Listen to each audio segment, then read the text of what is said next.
you to enjoy another of its feature presentations, Girl or Ghost.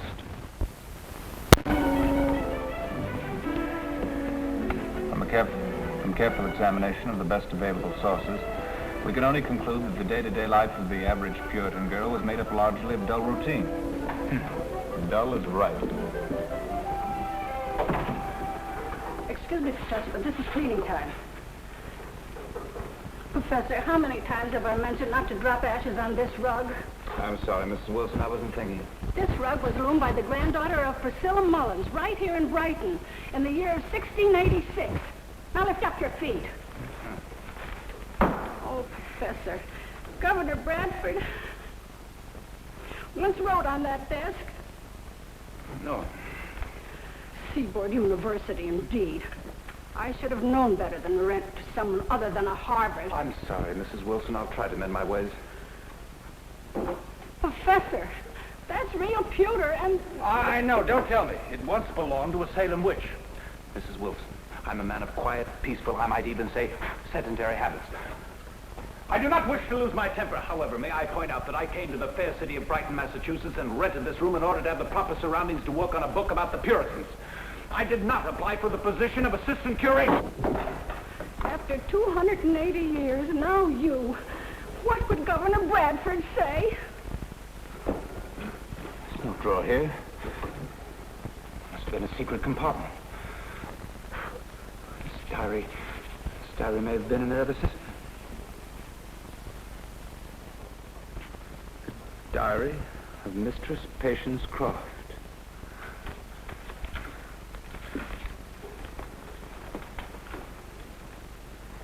Professor, I don't think you have the right to read that. A diary is a private matter. Not this diary. It's an historic find.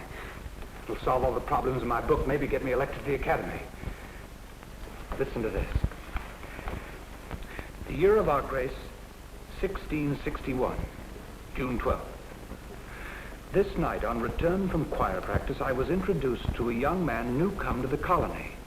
He offered to escort me home and... Well, Mrs. Wilson. Seems the Puritans were human, too.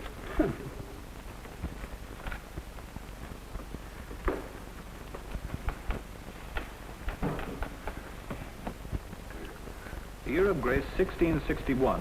Monday. Did the marketing. Price of turkey higher. What is the world coming to?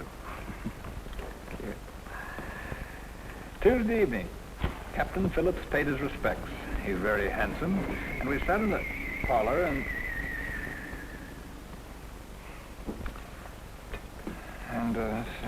we sat in the parlor. Then he asked me to walk out with him. We were sitting under the big dogwood tree when he...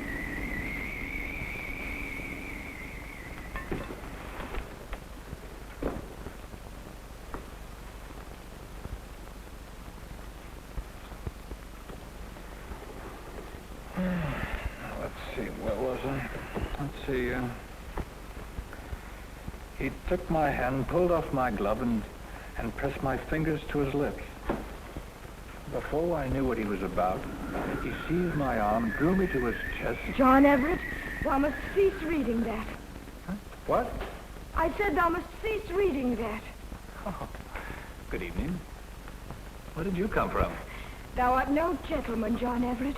A man who would read a woman's private thoughts and plan to publish them for the whole world to see. Now, just, lady. I have never known such impudence. How would it agree with thee if someone put thy life into a book? Things that thou wert ashamed of. Things that never should have happened. Terrible, terrible things. Whoa, now, take it easy there. There must be some mistake. There is no mistake. I know a scoundrel when I see one. But you...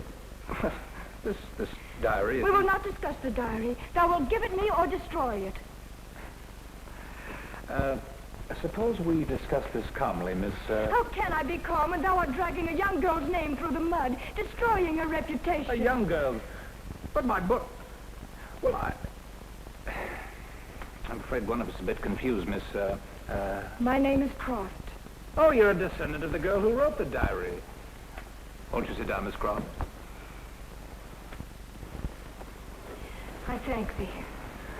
Let me assure you that my book isn't going to reflect on the family name. I do not believe thee. I give you my word. As a matter of fact, your illustrious ancestress was a model of virtue. Why, once, just once, she let a man kiss her, and she carried on as though... I will hear no more. That's all there is to it. Here. Listen to this. He took my hand, pressed my fingers to his lips. No, no, no. I will not listen. I will not. Thou art the most shameless, the most monstrous... See here, young lady, I'm a fairly patient man, but there are limits. If you want to get all excited about a thing a relative of yours did over 200 years ago... Patience Croft had no relatives. But you said your name was Croft. It is. I am Patience Croft. Well, why didn't you say so in the first place? What? I am ashamed to have to tell thee so after what thou hast just read about me. But in his diary, just one kiss under a dogwood tree. We were not even engaged. Oh, how could I have been so foolish, so stupid and blind? But no one ever found out about it. They did not then, but if thou makest a book of my diary, everyone will know. I shall never be able to lift my head. After all this time, I can't see that... Wait, what am I talking about? My diary. No, I can't be. I mean, it can't be yours. Well, I mean, I can't be talking to you. Look, this diary is written over 200 years ago. 289 years ago. Oh. No, I've been working too hard. I'm beginning to imagine things. I shouldn't have spent so much time on this. Thou never shouldst have touched it. You're a hallucination. That's it. I've dreamed you up somehow. I'll wake up in a little while and you'll be gone. Won't you? That depends on whether or not thou destroyest my diary. Now look here, if you think a figment of my imagination can make me destroy... Thou dost intend to publish it then? I dost. Master Everett, thou art even more a villain than Captain Phillips. Get out of my life, will you? Go on. Let me go back to my work. I am not in thy mind, thou wicked, wicked man. Here, let go of that diary. Oh, if thou weren't stronger than I have never liked men, not ever. No? What about Captain Phillips? Oh, I'm sorry, I did not mean to, but thou forced me. Now give me my diary and I will leave thee in peace. Don't be silly. Very well, Master Everett. Thou offerest me no choice. There are ways of securing justice in the colony of Massachusetts. I shall get my diary back. And thou shalt face the whipping post, Master Everett. Good night to thee. Good night to thee.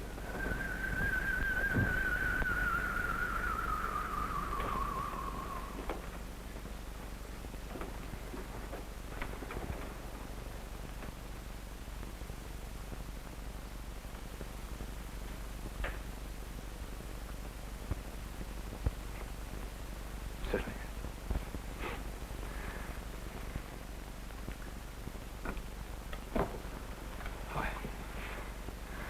It was just my imagination.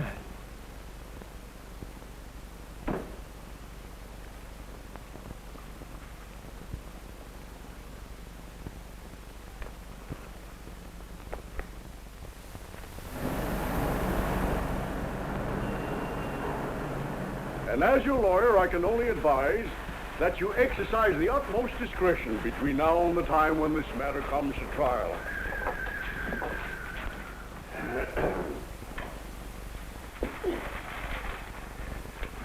Art thou the barrister Clinton Poindexter? Why, I'm a lawyer, if that's what you mean. But you have an appointment. My secretary seems to have forgotten to... Thou wert recommended to me by thy relative, Josiah Poindexter. Josiah? Josiah? You must have gotten the name wrong. The last Josiah Poindexter was my great-great-great-grandfather. So he said. Master Poindexter, I wish to bring suit against one John Everett. Everett? The young professor who's staying at the Wilson place? He is the villain. A villain, eh? Well, what's he up to? He is ruining my reputation. Oh, I see. Well, I don't suppose you want to give me the details? He is making a book of my diary. Well, he can't do that. Not without your permission. When was this diary written? 289 years ago. What? In the year 1661. Oh, yes, of course. And, you said you thought you were, I am the ghost of Patience Croft, and I wish to take legal action to stop this infamous volume about me. Why, this is a most unusual case, Miss Croft. Most unusual. Now then, you just run along and leave everything in our hands. Thou wilt begin at once? Oh, certainly. You can trust us. This is a very reliable law firm, founded by the first Poindexter who came over on the Mayflower. Oh, but thou art mistaken. He arrived on a smaller ship, the Daisy, 3 years later. Why, well, yes. Well, we needn't go into that. Goodbye, Miss Croft, and don't call us. We'll call you. Yes. Josiah Poindexter said thou wouldst require money. Money? Will these be sufficient?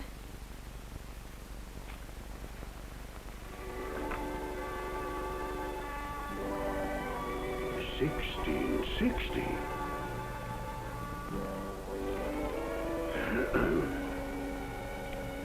Where did you...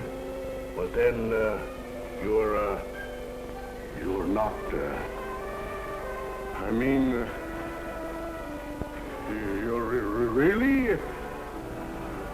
Oh, no. I do not understand these men.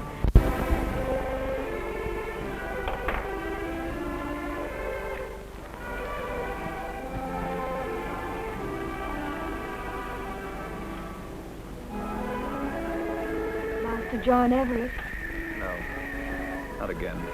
Not in broad daylight. Master Everett, I have given this matter much thought. It is only right that I give thee one last chance to destroy my diary. Now, look, I don't know how I happened to dream you up. Maybe I'm going crazy. But I'm not that crazy. Anyway, not yet. Very well. Then I have no choice but to serve thee with this. What in heaven's name is... But this is McCoy. It's real. Naturally. My reputation is at stake. Well, if this summons is real, then you must be real, too. I have tried to tell thee so. Well, then the diary can't be yours. You're an imposter. I have told thee before, I am the ghost of Patience Croft. But you said you were real. I'm a real ghost. Oh, this is the most ridiculous. How did you ever get a lawyer to draw it up? He should be disbarred, some shyster. He was most highly recommended. Didst thou think that I would quietly submit to being a subject for thy scandalous writings? There's nothing you can do about it. You're in the public domain. How dare thee? I should have known better than to give thee a second chance.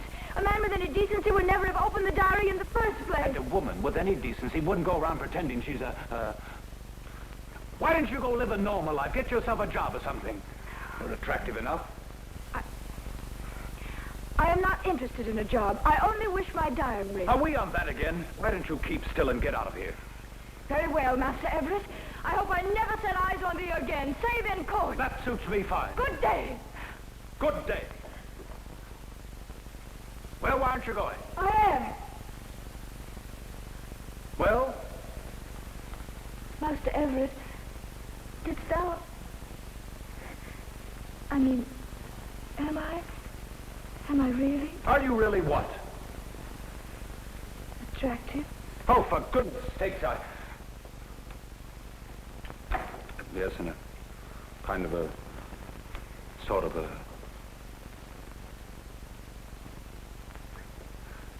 Well, yeah. As a matter of fact, you aren't half bad. Much better than you were the other night. You've, done something to your hair. I have not. Of course you have. You have a permanent. Oh, that... It was just an accident. The shop said it had beauty for sale, and I was just looking. New dress. It's, quite becoming. Not too daring? Oh, don't be silly. It's not all you. You've done something else. I know. You're taller. Oh, it's these shoes. They have little stilts on them, see? They're most difficult to walk on. Thinks you're almost as tall as I am. Oh, no. Sure you are. Come closer. Stand up straight. Close. So we can measure. Like this? That's better. Now see where your head comes. Mm-hmm. Almost to mine. No, John. First Captain Phillips kissed me and now thee. I will be a completely wicked woman. No, John, I'm a Puritan, John. You're a woman, patient. No,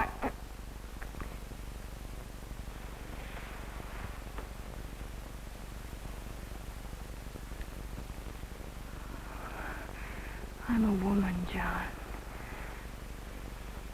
That settles it. You're no ghost and you've admitted it. I see. And just what am I? A scheming young woman. Attractive, but scheming.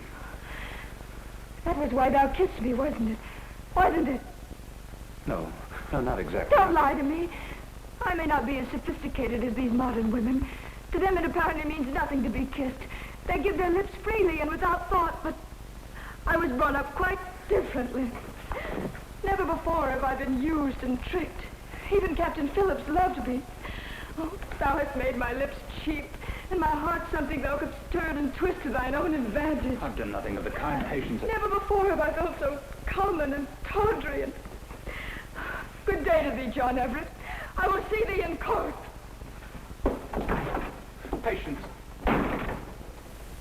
Your Honor, I should like to submit in evidence a page from the original diary of Patience Croft, and a copy thereof written by my client. Order. Order in the court. Ha! The lie detector reports. Well. Can't fool the lie detector, can we, Professor Everett? Seems, young lady, you have been telling fibs. I did not lie. I swear I didn't. I was telling the truth. Thou must believest me. Sorry, it's right here on the graph. Question 6. A clearly defined lie. Pardon me, thine honor, but what was question 6? Let me see. Are you really a ghost? No, wait a minute. That was question 5. Question 6 is a key question. Have you ever used cosmetics? I have never... Unless thou countest the time I rubbed cherry juice on my cheeks. I was but 14. I will now rule whether or not the plaintiff is a ghost.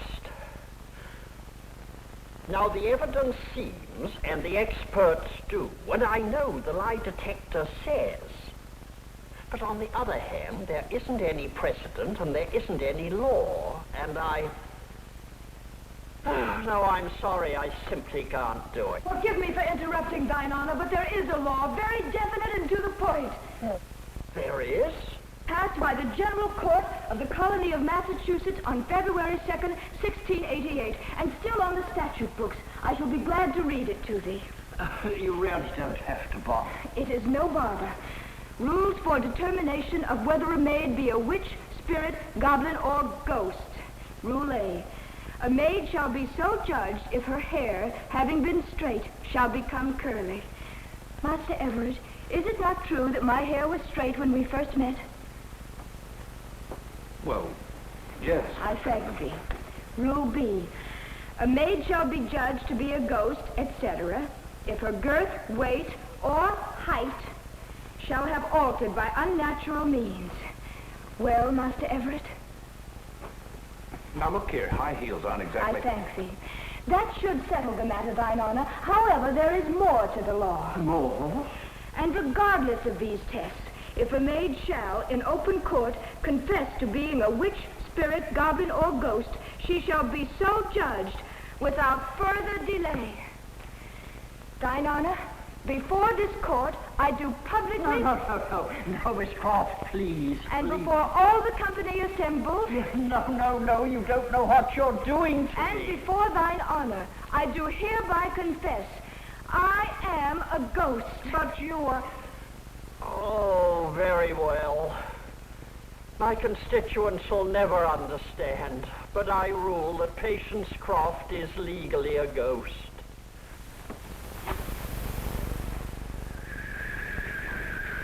Dr. Everett.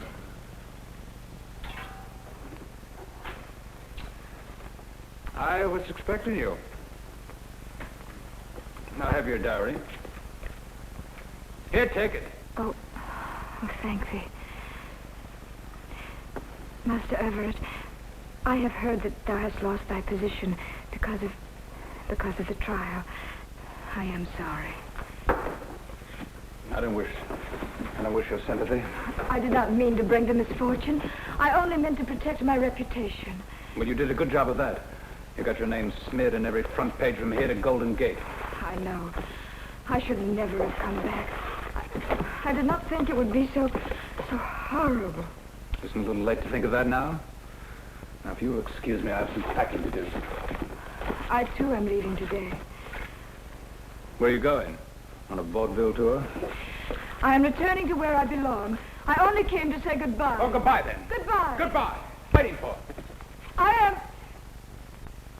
John.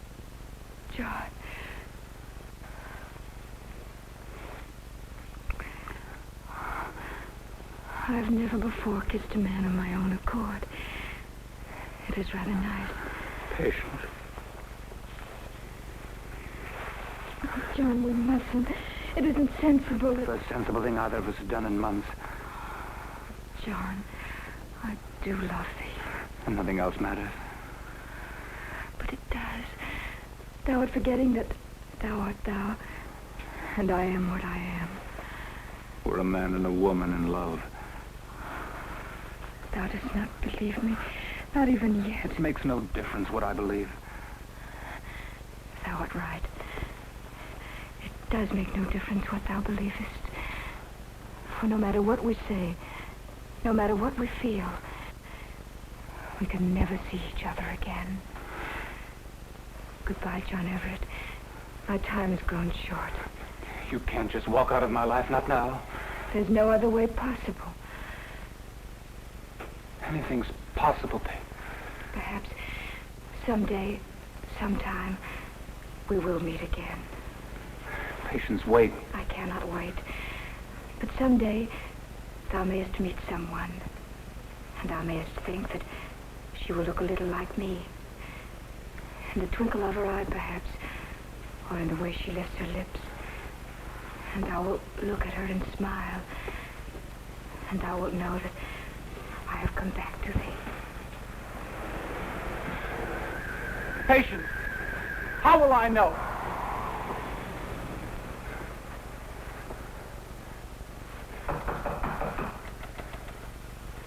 What is it now? Hello, who are you? I'm Professor Paula Crofton. Oh, yes, Mrs. Wilson said you were to take the room. Here, won't you make yourself comfortable? Thank you. I don't mean to rush you. John Everett. How do you do? I'll be out of here in just a moment. See, now, I think that takes care of everything. I hope you'll be very happy here, Professor Crofton. Oh, Dr. Everett, did you forget something?